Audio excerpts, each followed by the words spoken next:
I just want to close with a poem that I wrote shortly after the genocide against the Rohingya in Myanmar. And it's simply entitled Justice.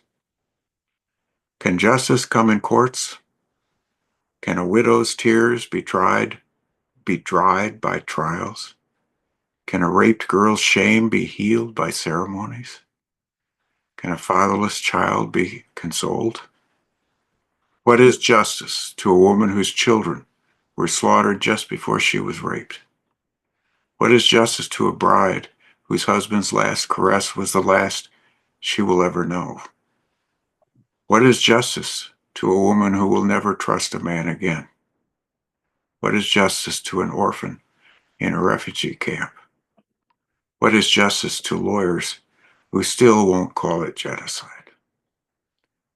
Justice is the spirit of the law.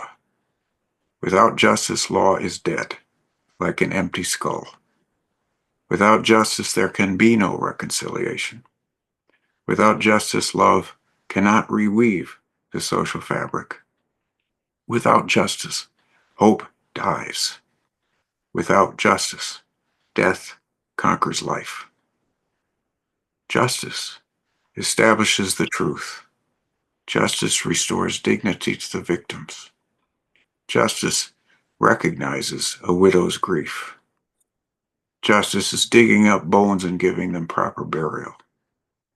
Justice is telling stories of suffering to someone who really listens. Justice is confession that your country was responsible. Justice is always having to say you're sorry. Justice struggles to understand why people do such evil. Justice affirms that the rule of law is stronger than rule by force. Justice says murderers cannot get away with genocide. Justice is the antidote to abandonment. Justice is reconnection to the human race. Justice restores the social order.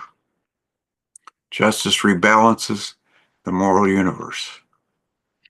Justice is God's force, socially expressed.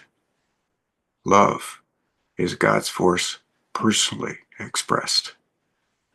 With justice and love, hope returns. And hope is the assurance that life will triumph over death. Thank you.